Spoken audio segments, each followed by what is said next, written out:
Hello, my dear students. Welcome you all at my channel Focused and Brilliant Studies. आज की मेरी video 12th class students के साथ में है, जिसमें हम अकाउंट्स में करने जा रहे हैं कंपैरेटिव स्टेटमेंट। आज इसी वीडियो में ही मैं आपको फॉर्मेट, बैलेंस शीट और प्रॉफिट एंड लॉस का याद करने का सबसे आसान तरीका बताने जा रही हूँ। बेटा, आप जरा से सुनेंगे तो आपको तुरंत याद भी हो जाएगा। Now let's start with the comparative statement. पहले मैं बेटा आपको थोड़ा सा रिवाइज करवाती हूँ कि tools for analysis of financial statements कौन कौन से होते हैं। ये हमारे आगे के लिए भी हमारे लिए आसान रहेगा करना।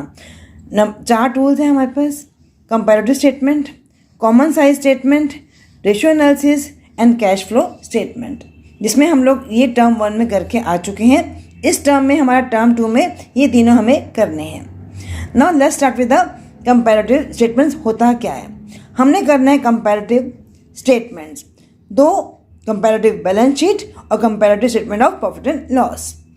हर एक को मालूम है कि बैलेंस शीट हमें बताती है financial position of the business, और ये बताता है हमको फर्म की प्रॉफिटेबिलिटी कितनी है। तो अगर मान लो हमने वर्ड क्या है हमारे यहाँ पे कंपैरेटिव, मैंने हमने कंपेयर करना है। भाई कंपेयर किसको करेंगे? हम अपने ही पीरियड्स को लास्ट पीरियड से हम कंपेयर कर लेते हैं। जब भी हम बोलते हैं ना कंपैरिजन करना है, तो कंपैरिजन तो किसी ना किसी के साथ ही तो होगा। तो हमने कंपैरिजन किया 2 और मोर पीरियड्स का। पहला हम कंपैरिजन कर रहे हैं हॉरिजॉन्टल एनालिसिस, यानी कि टाइम सीरीज एनालिसिस। याद रही, कंपैरेटिव जब बोलते ना वर्ड हमारा कंपैरेटिव आया है, तो हम हॉरिजॉन्टल बेसिस पे टाइम सीरीज एनालिसिस पे टाइम को देखते हुए हम लोग कंपैरिजन करते हैं। जिसमें हमारा कैसे बनता है बेटा, पहले बनेगा हमारा, कितने स्टेप्स हैं? 3 स्टेप्स हैं भाई हमारे। पहला, जो हमें फिगर्स दी हुई क्वेश्चन में वही हम लिख लेंगे। Absolute figures given in the 2 point of time पे, उनका हमने चेंज निकाला। चेंज मतलब क्या होता है? इंक्रीज या डिक्रीज। फिर उनका निकाल दो परसेंटेज। हमारा बेसिस क्या है? हॉरिजॉन्टल। ठीक है ना, ये हम आगे अभी हम करेंगे क्वेश्चन समझते हुए। अब कंपैरिजन होता है हमारा इंट्रा फर्म और इंटर फर्म। बच्चे दोनों में बड़े कंफ्यूज हो जाते हैं। अरे इंट्रा मैंने सेम, इंटर मैंने डिफरेंट। जब हम कंपैरिजन करते हैं सेम फर्म का, अपनी ही फर्म का हमने 2 और मोर ईयर्स के साथ जब हमने कंपेयर किया फाइनेंशियल स्टेटमेंट्स का, तो होता है हमारा इंट्रा फर्म। इंटर फर्म मैंने हम अपनी फर्म का इंडस्ट्री की किसी और फर्म से कंपैरिजन कर रहे हैं विद अनदर फर्म, ए का बी से। ठीक है ना, यहाँ पे फर्म से डिफरेंट हो गई। मेरा कंपैरिजन किसी और फर्म से हो रहा है, तो हमारा हुआ इंटर फर्म। ठीक है ना, मतलब हमने यहाँ पे इंडस्ट्री की डाटा हमने ले लिया यहाँ पर, तो इंटर फर्म समझ में आ गया और इंटर फर्म भी समझ में आ गया। तो इसी को समझते हुए हम आगे बढ़ जाते हैं। इसका ऑब्जेक्टिव क्या है भाई, क्यों हम कर रहे हैं कंपैरिजन? भाई सिंपल करना है ना हमें डाटा को अपने। जब हम कंपैरिजन करते हैं तो presentation of the data become simple, comparable. Tabular form में दे दिया हमने अपने स्टेटमेंट्स को, 2 और मोर ईयर्स को, समझ में भी आ रहा है, सिंपल भी है और कंपेयर करना आसान भी हो रहा है, और हमें एंड में अपना निष्कर्ष निकालना भी, वो हमें कंक्लूजन निकालना भी हमारे लिए आसान हो रहा है। और मान लो जब हम कंपैरिजन करते हैं ना, तो हमारा ट्रेंड हमें इंडिकेट हो जाता है कि चेंज कितना हो रहा है। उस चेंजेस के हिसाब से हम आगे वाले जो प्लानिंग करते हैं, हम फोरकास्ट करते हैं, वो भी हमारे लिए आसान हो जाता है। और साथ में हमारी फर्म की अपनी strength, weakness with respect to solvency, liquidity, profitability, वो भी हमें समझ में आ जाती है। कितना हम अपने आप में, इंडस्ट्री के हिसाब से हम अपने आप में स्ट्रॉन्ग हैं। जल्दी से फ्यू वर्ड्स में पढ़ लेते हैं इसकी इंपॉर्टेंस क्या और इसकी लिमिटेशंस क्या है। में इंपॉर्टेंस हम शुरू से पढ़ते आ रहे हैं कि जितने भी होते हैं ना हमारी फाइनेंशियल स्टेटमेंट्स, वो किसके लिए इंपॉर्टेंट होती हैं? Towards the share holders, landers, जिनसे हमने लोन लिया हुआ है। मैनेजमेंट को चाहिए हमारे पूरी फोरकास्ट देखना आगे प्लान करने के लिए, और इन्वेस्टर्स तो चाहते ही हैं कि हमारी जो जितना ट्रेंड चल रहा है कि इसमें हम इन्वेस्ट करें ना करें इस कंपनी, इस फर्म में, तो इन सब के लिए इंपॉर्टेंट तो है ही है। अब कई बार होता क्या है कि लिमिटेशन क्या है इसका, कि जो हम देख रहे हैं, जो हम जांच कर रहे हैं, that is all the historical record. वो मार्केट बेसिस पे नहीं है, हिस्टोरिकल रिकॉर्ड है। और हर एक की अपनी अपनी जजमेंट है भाई, पर्सनल बायस्ड है। मैं चाहती हूँ स्ट्रेट लाइन, आप चाहते हो डिमिनिशिंग, तो कंपैरिजन पॉसिबल है क्या दोनों मेथड्स का? तो चलो बेटा हम लोग बैलेंस शीट का फॉर्मेट याद करते हैं। ठीक है ना, कंपैरेटिव बैलेंस शीट बनाने के लिए कितना आसान है। देखो, ये तो मालूम ही है कि फैमिली हमारी जो बनेगी बैलेंस शीट, वो बनेगी वर्टिकल फॉर्म में। इक्विटी एंड लायबिलिटीज, है ना, और एसेट्स हमारा आ जाएगा नीचे एसेट्स। ठीक है, कैसे याद करना है, देखो मेरे यहाँ पे हुए 3 पॉइंट्स 1 2 3, यहाँ पे मेरे 2 पॉइंट्स 1 एंड 2, राइट। 1 2 3 में पहला मेरा पॉइंट कौन सा है, share holders funds. Share holders एक बार सुन लोगे ना बेटा तो याद रहेगा आपको। मैंने याद कैसे करा, SRNC, SR मैंने श्री राम, NC, SR से क्या बना, शेयर कैपिटल, जिसमें आपकी क्या होती है, प्रेफरेंस और इक्विटी, नंबर 1, नंबर 2, और नेक्स्ट हमारा हुआ reserves and surplus. Reserves and surplus ये तो याद हो गया हमें। अब आ जाइए एन की। एन से क्या बनता है हमारा, non current liabilities. Non current liabilities, मेरा एन वाला वर्ड क्या है, एल। मैंने एल को पकड़ लिया 2 बार, long term borrowings, long term provisions, long term borrowings, long term provisions, हो गया याद। एल को पकड़ लिया मैंने वहाँ से, long term borrowings, long term provisions. फिर मेरा सी आया, सी से मेरा क्या बनता है, करंट लायबिलिटीज। इसमें मेरे 4 पार्ट, ए बी और सी और डी। आप लोग 10th क्लास तक SST पढ़ के आए हो बेटा, मैंने लिखा यस, SSTO। अब 2 वर्ड्स आगे पढ़ना है हमने, SSTO। ST क्या बना बेटा आपका, यहाँ लॉन्ग टर्म बोरोइंग्स था ना आपका, अब शॉर्ट टर्म कर दो, short term borrowings, short term provisions. Trade से बना ट्रेड पेएबल, ओ से बना आपका other current liabilities. Short term borrowings, short term provisions, trade payable, other current liability. तो याद कैसे किया मैंने, SST। हम लोग 10th तक पढ़ के आए हैं भाई, आगे ओ, आगे बढ़ना है हमने 2। ठीक है, हो गया याद। आगे अब यहाँ आया SS में, जैसे यहाँ पे था ना हमारा SRNC, यहाँ पे मैंने क्या पकड़ा था, आखिर वाले वर्ड्स N और C। N में मेरा क्या आया, नॉन करंट एसेट्स, और C में मेरा क्या आया, करंट एसेट्स। हमेशा आगे के लिए याद रहेगा बेटा आपको। नॉन करंट एसेट्स में मैंने क्या बोला, अरे वाह ये तो बहुत ही आसान बन गया हमारा। हर एक घर में PNG गैस होती है आजकल, PNG पाइपलाइन होती है ना आपकी, तब क्या बोलोगे, PN, गैस नहीं है, गैस को जलाना है हमने लाइटर से, PNG ना बोलकर गैस को जलाना है हमने लाइटर से, तो PNL बन गए हमारे 3 पॉइंट्स।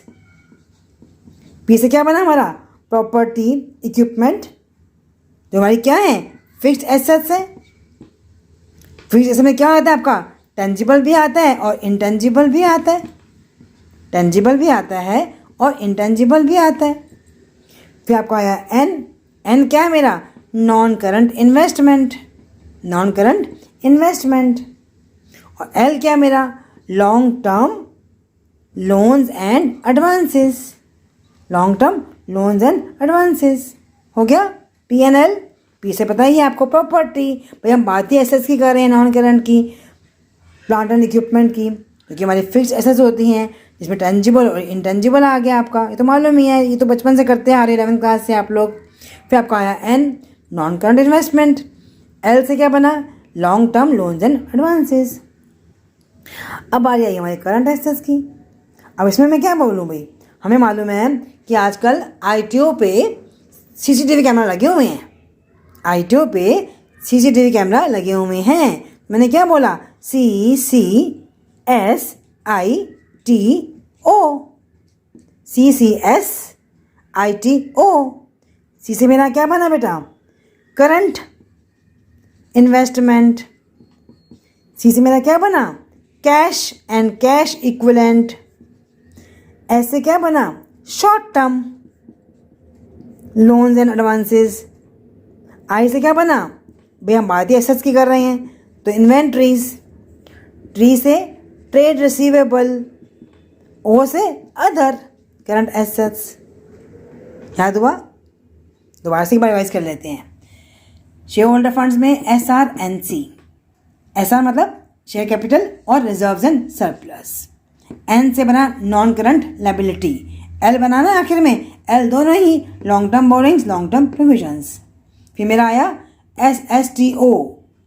SSTO में क्या आएगा, एस से short term borrowing, short term provisions, trade payable, other current liabilities. SS में मैंने एन और सी को पकड़ा था, वहाँ पर एन में मेरा क्या आया था, non current assets. PNG gas है आपके घर में, है, गैस को जलाते हैं हम लोग लाइटर से, तो PNL। पी से क्या बना मेरा, बोलिए, प्रॉपर्टी प्लांट एंड इक्विपमेंट, जो कि मेरी फिक्स एसेट्स हैं, टेंजिबल और intangible. Non current investment, long term loans and advances. फिर करंट एसेट्स आ गया, CCTV, SITO। सी से बना current investment, cash and cash equivalent, short term loans and advances, inventory, trade receivable और अदर करंट एसेट्स। और ध्यान रहे, ये तो मालूम ही है हर बच्चे को, टोटल तो एसेट्स का भी और लायबिलिटीज का भी दोनों क्या आते हैं हमेशा, इक्वल। ये तो आप सीखते आ रहे हो हमेशा। Now let's start with the one question. चलो बेटा आगे बढ़ते हैं। हमें बनानी है कंपैरेटिव बैलेंस शीट, और हमें दिया हुआ क्वेश्चन में share capital, reserves and surplus, long term borrowings, current liabilities, property plant and equipment, fix assets, investments non current और करंट एसेट्स। ऊपर में दी हुई फिगर 2017-2016। तो ध्यान रहे, जो हमें फॉर्मेट बताता है वो क्या बताता है हमें, पहले तो हमें लिखी हमने अपनी एब्सोल्यूट फिगर्स लिख दी हम लोगों ने, लेकिन पहले प्रीवियस ईयर फिर करंट ईयर, राइट। चलो अब हम अपने आंसर पे आते हैं। 2016 पहले आएगा, 17 बाद में आएगा। प्रीवियस ईयर ये वाला है, करंट ईयर ये वाला है। हमें क्वेश्चन में दिया हुआ है शेयर कैपिटल, तो कहाँ आना है हमारा, शेयर होल्डर फंड में आना है शेयर कैपिटल। बेटा कितना दिया हुआ है हमको, 25 लाख और 25 लाख, दोनों इक्वल है हमारे। पर सिर्फ हमने उतारना है क्वेश्चन को इन दोनों कॉलम्स में, ओके। नेक्स्ट दिया हुआ हमको रिजर्व्स एंड सरप्लस, वो भी मैंने यहाँ लिख लिया, वो दिया हुआ हमको 10 लाख और यहाँ दिया हुआ हमको 6 लाख, राइट बेटा। आगे बढ़ा, लिखा हमें दी हुई है long term borrowings. Long term borrowings कहाँ आती हैं हमारी, नॉन करंट लायबिलिटीज में आती है। लॉन्ग टर्म बोरोइंग्स वो में दी हुई है क्वेश्चन में 15 लाख और 16 लाख। ये ध्यान रहे बेटा, प्रीवियस ईयर और करंट ईयर को उतारने में गलती मत कीजिएगा। फिर आगे दी हुई हमको करंट लायबिलिटीज, वो दी हुई हमको 4,50,000 और यहाँ दी हुई हमको 5 लाख, ठीक है। ये हमारा खत्म हुआ, लायबिलिटीज वाला पोर्शन पूरा हो गया। यहाँ लिख दो आप टोटल, ठीक है। नेक्स्ट अब आइए हम एसेट्स की तरफ में। एसेट्स में दिया हुआ हमको, पहले दिया हुआ है हमको प्रॉपर्टी प्लांट एंड इक्विपमेंट दिया हुआ है, वो दिया हुआ है हमको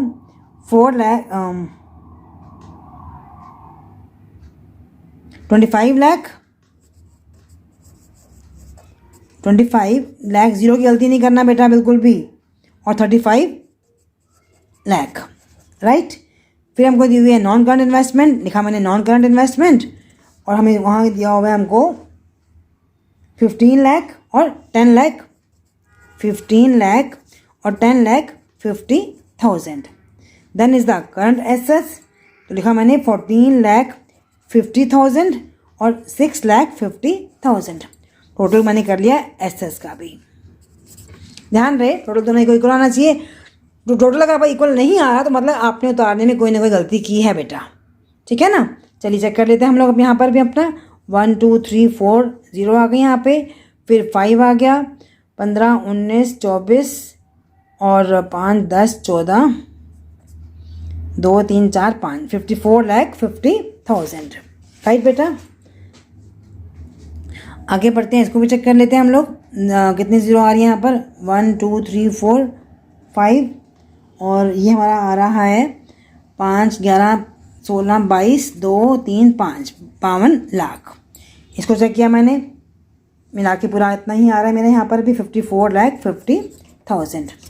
यहाँ चेक किया मैंने तो मेरा ये भी आ रहा है 52 लाख। टोटल इक्वल आना चाहिए बेटा। ये मैंने सिर्फ क्या किया, प्रीवियस ईयर और करंट ईयर की फिगर्स को मैंने उतार लिया जो हमें क्वेश्चन में गिवन थी।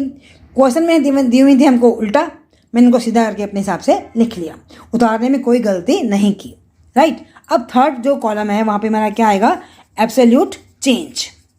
अब चेंज निकालना है आपने। चेंज का मतलब क्या होता है, इंक्रीज या डिक्रीज। तो देखा मैंने current year minus previous year, right. 25 lakh 25 lakh कोई चेंज नहीं है। 6 लाख माइनस 10 लाख, अरे ये तो डिक्रीज हो रहा है। तो जब डिक्रीज होगा आंसर माइनस में आएगा तो कहाँ लिखेंगे आप? ब्रैकेट में, ठीक है ना। 16 लाख 15 लाख ये तो प्लस में आ रहा है 1 लाख, गुड। ये 5 लाख 450 ये भी प्लस में आ रहा है 50,000। अब मैंने इनको भी माइनस कर लिया, 52 लाख और 54,50,000, अरे ये भी माइनस में आ रहा है 2,50,000, राइट बेटा। फिर भी हम यहाँ से भी हम चेक कर सकते हैं अपना। 1,50,000 प्लस किया, उसमें से 4 लाख माइनस किया तो आंसर मेरा माइनस में ही आ गया। आगे बढ़ते हैं। एसेट्स में भी सेम करना है हमने। 35 माइनस 25 तो कितना आ गया मेरा? 10 लाख। जीरो में गलती नहीं करना है बेटा। 10,50,000 माइनस 15 लाख ये तो माइनस में आ रहा है 4,50,000। फिर आगे किया 6,50,000 14,50,000 ये भी 8 लाख भी मेरा माइनस में आ रहा है। कोई बात नहीं, टोटलिंग करी मैंने दोबारा से तो कितना आना चाहिए? 2,50,000। ये तो इक्वल आना ही चाहिए, होगा ही होगा क्योंकि एसेट्स लायबिलिटी इक्वल है हमारे। फिर भी मैंने इसको यहाँ से भी चेक कर लिया, तो यहाँ से मैंने चेक किया, दोनों को मिलाया, आंसर मिलाया, माइनस और प्लस तो आ गया मेरा 2,50,000 माइनस में आ गया। तो मेरा थर्ड कॉलम भी भर गया। अब मैंने निकाली अपनी इस चेंज की परसेंटेज। चेंज का ही हमने निकाला परसेंटेज। कैसे निकालना है हमने? जो चेंज आया उसको डिवाइड करेंगे बेस ईयर से। बेस मैंने प्रीवियस ईयर से, ठीक है ना। फर्स्ट में कोई चेंज नहीं है, वेरी गुड, कोई परसेंटेज भी नहीं आएगी। यहाँ मैंने देखा 4 लाख अपॉन 10 लाख इंटू 100, मालूम है ना परसेंटेज में किस में होती है बेटा? 100 में होती है। तो 4 लाख अपॉन 10 लाख इंटू 100 तो मेरा ये आ गया 40%। बार बार आप लोग परसेंटेज नहीं लिखेंगे कि हमने ऊपर लिख दिया हुआ परसेंटेज, राइट। ऐसे ही 1 लाख अपॉन 15 लाख इंटू 100 निकालना तो पड़ेगा ही पड़ेगा हमको, तो मेरा आया है 6.67। ऐसे ही 50,000 अपॉन 4,50,000 कितना आ गया? 11.1111। अगेन हमने इसका भी किया, ये अपॉन ये तो कितना आ गया? माइनस में लिखेंगे, जो फिगर माइनस में आ रही है ना बेटा वो माइनस में ही शो की जाएगी, ब्रैकेट में ही शो की जाएगी। 4.59 ये हमारा इक्वल ऐसे बन जाता है। ऐसे ही हम आए एसेट्स की तरफ में। 10 लाख अपॉन 25 लाख तो कितना आ गया? 40। 4 लाख 50 अपॉन 15 लाख तो कितना आ गया? माइनस में आ रहा है ये तो 30%। तो 8 लाख अपॉन 14 लाख 50,000 इंटू 100 तो ये मेरा कितना आ गया?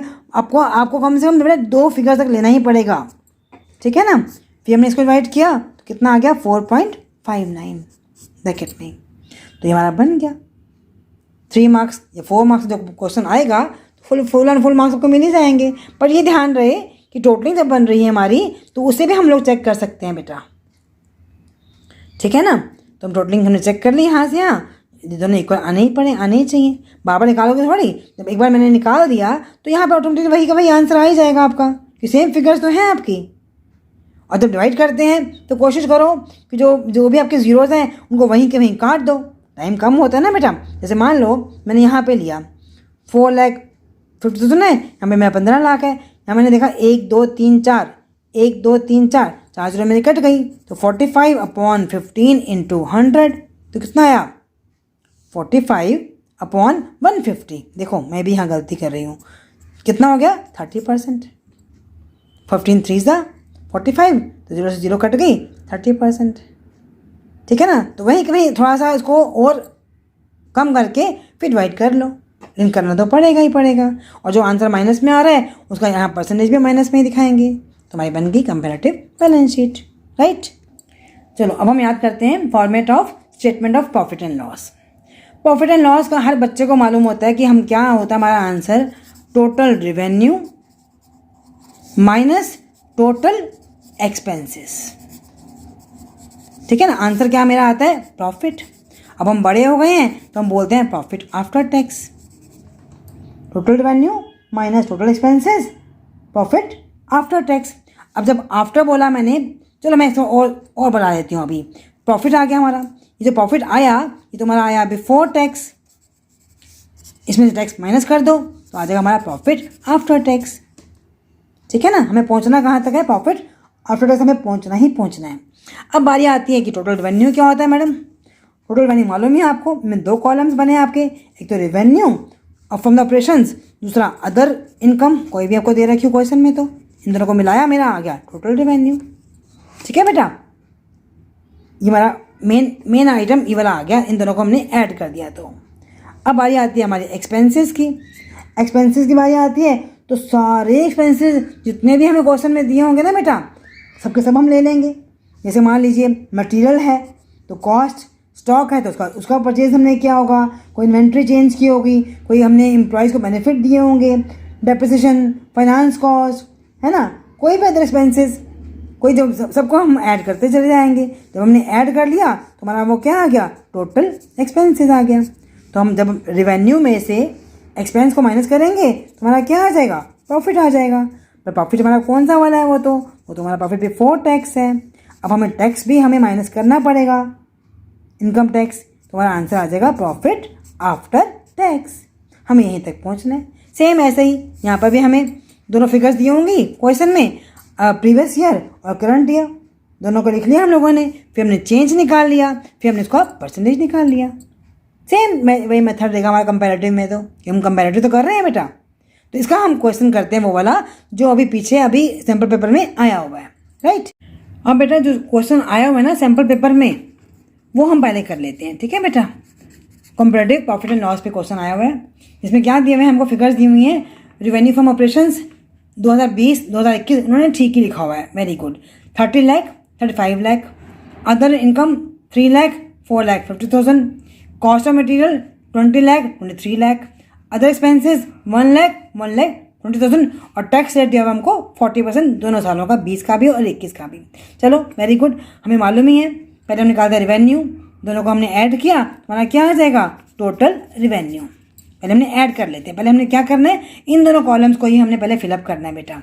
तो कितना आ गया हमारे यहाँ पे 33 लैक्स, यहाँ कितना आ गया मेरा 39,50,000।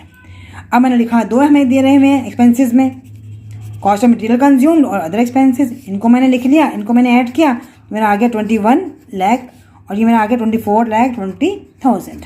स्पीड से करना है बेटा आपको भी। ये मेरा आ गया टोटल एक्सपेंसेस, राइट। तो मालूम है हमारा क्या होता है फॉर्मूला, रेवेन्यू में से हमने एक्सपेंस को माइनस करना है। तो हमने 33 लाख में से 21 लाख को माइनस किया, तो मेरा प्रॉफिट आ गया बिफोर टैक्स कितना, 12 लाख, राइट बेटा। ऐसे मैंने यहाँ पे, ये हमारा टोटल रेवेन्यू था, ये हमारा एक्सपेंस था, माइनस किया, कितना बन रहा है 15,30,000, ये हमारा आ गया प्रॉफिट। ठीक है, अब इसमें से टैक्स माइनस कर लेते हैं। इस प्रॉफिट पे टैक्स 40%, 12 लाख पर 40% कितना बनता है, 4,80,000। 15,30,000 पे बना 40%, 4 × 12 21 6,12,000 हमने निकाल लिया। अब हमारा क्या आ गया, प्रॉफिट आफ्टर टैक्स। माइनस किया मैंने इसमें से, तो कितना आ गया 7,20,000। इसको माइनस किया मेरा, तो आ गया 9,18,000, राइट। तो हमारे दोनों कॉलम्स हमारे भर गए। अब हम आए अपने चेंज के ऊपर। चेंज करते जाना है हमने, हर एक का माइनस करना है हमने। 35 लाख में से 30 लाख माइनस किया, 5 लाख चेंज आ गया हमारे यहाँ पे, इंक्रीज हो रहा है। 4,50,000 में से 3 लाख माइनस किया, 1.5 लाख आ गया। इसमें से ये माइनस किया, जैसे दिखाया टोटल आपने, टोटल भी आपने सेम ऐसे दिखा देना है आपने। फिर 23 लाख में से 20 लाख माइनस किया, 3 लाख आ गया। इसमें से ये माइनस किया, कितना आ गया 20,000 आ गया। इसमें से ये माइनस किया, 3,20,000 आ गया। चेक भी करते जाओ साथ साथ अपना, ठीक है ना। नेक्स्ट आगे क्या बना, प्रॉफिट में से माइनस किया हम लोगों ने, 3,30,000 आ गया। चेक भी कर लो, ये माइनस ये 3,30,000 ही बन रहा है आपका। टैक्स भी हमने चाहे इसके ऊपर ले लो, माइनस कर दिया हमने, तो कितना आ गया, ये आ गया हमारा 1,32,000। माइनस किया मैंने इसमें से, चाहे यहाँ से कर लो चाहे यहाँ, चेकिंग करने के लिए आपका चेक कर सकते हो बेटा आप लोग। 1,98,000। अब निकालिए हमने परसेंटेज। परसेंटेज कैसे निकालेंगे हम लोग, ये चेंज अपॉन बेस ईयर, ये अपॉन ये इंटू 100 इतना आ गया, ये अपॉन ये इंटू 100 50% आ गया। अगेन मैंने इसका भी मुझे निकालना पड़ेगा बेटा, कभी भी हम परसेंटेज को ऐड नहीं करते हैं, मालूम है ना। तो कभी सोचो कि ये आना चाहिए 66 आना चाहिए, नो, 6,50,000 अपॉन 33 लाख डिवाइड करना पड़ेगा आपको 15.24, नो 19.67 19.69 मैंने निकाला हुआ पहले से बेटा, 19.69 निकालना पड़ेगा बेटा। अच्छा, ये अपॉन ये किया 15, 20,000 अपॉन 1,00,000 किया। कुछ तो बहुत आसान फिगर्स होती हैं हमारी, कुछ में हमें लेना पड़ता है हमें परसेंटेज तक, पॉइंट तक। 3,20,000 अपॉन 21,00,000 कितना आ गया? ये हमारा आ गया 15.24। ये भी हमने ऐड कर दिया। इनको हम माइनस नहीं कर सकते बेटा, ना ऐड कर सकते हैं ना माइनस कर सकते हैं हम। 3,30,000 अपॉन 12,00,000 तो कितना आया? 3,30,000 अपॉन 12,00,000, ठीक है ना, इंटू 100। 3 1 जा 1, 1100/4 तो कितना आ गया? 27.25, ठीक है। ऐसे यहाँ पे हमने किया, इसको भी मैंने डिवाइड किया तो ये भी इतना आ गया 27.5। तो जो भी करोगे ना बेटा, आपने निकालनी है परसेंटेज तो आपको एटलीस्ट 2 फिगर्स तक तो निकालना ही पड़ेगा। Okay, this was all about the comparative profit and loss, जिसमें हमने क्वेश्चन कर लिया जो कि सैम्पल पेपर में आया होगा बेटा। एक और क्वेश्चन करवाऊंगी मैं आपको आगे प्रैक्टिस करवाते समय, जो कि हमारे प्रैक्टिस पेपर्स में आए हुए हैं क्वेश्चंस, उनको भी हम करेंगे systematically. Okay, so please focus. Next मेरी वीडियो आएगी कॉमन साइज पे, क्योंकि अभी देखा हमने जो ट्रेंड चल रहा है वो शायद और का है, कंपैरेटिव और common size, but still we must know both the statements, right. इसमें एक क्वेश्चन मैं एक और लूँगी बेटा, जिसमें हमें दिया हुआ है परसेंटेज में, कभी भी मटेरियल हमें दिया हुआ था परसेंटेज का, जिस पे भी दिया हुआ है ना, of material consumed, of total revenue, उस पर ले लो, ठीक है। कई बार क्या होता है, जैसे देखो लिखा होगा बेटा, मान लो 18 लाख है हमारे रेवेन्यू, ठीक है, और हमें एक्सपेंस बोला कि 50% ऑफ द रेवेन्यू। उसने हमें एक्सपेंस निकाल के नहीं दिया, बोला 50% जो है रेवेन्यू का एक्सपेंस है, तो निकालना आता तो है आपको, इसका 50% ले लो। कितना आ गया एक्सपेंस? 9 लाख आ गया। कोई और फिगर दी होती तो उतना ही परसेंटेज बन जाएगा हमारा। Not tough to calculate. जो भी हमें परसेंटेज दी हुई है, जिसके ऊपर दी हुई है निकालने के लिए, मटेरियल पे दी हुई है, रेवेन्यू पे दी हुई है ना, वट एवर द केस में भी उस पर निकालो, आपका वो आ जाएगा एक्सपेंस या जो भी मटेरियल है। तो मेथड हमारा सेम रहेगा। मैंने क्या बताया आपको? Total revenue minus total expenses. Revenue में हम क्या बोलते हैं? रेवेन्यू फ्रॉम ऑपरेशंस, और अदर इनकम को हमने ऐड किया तो टोटल रेवेन्यू आ गया। एक्सपेंसेस में हमें जो भी दिए होंगे, क्वेश्चन में दिए होंगे, उनको ऐड किया, आ गया हमारा टोटल एक्सपेंसेस। रेवेन्यू में से एक्सपेंस माइनस किया, आ गया हमारा प्रॉफिट। प्रॉफिट बिफोर टैक्स आ गया, वो तो टैक्स माइनस किया, आ गया हमारा profit after tax, right. So please बेटा focus on your studies. Thank you very much. Till then, goodbye. In my next video, you will watch common size statements. Okay? Till then, goodbye.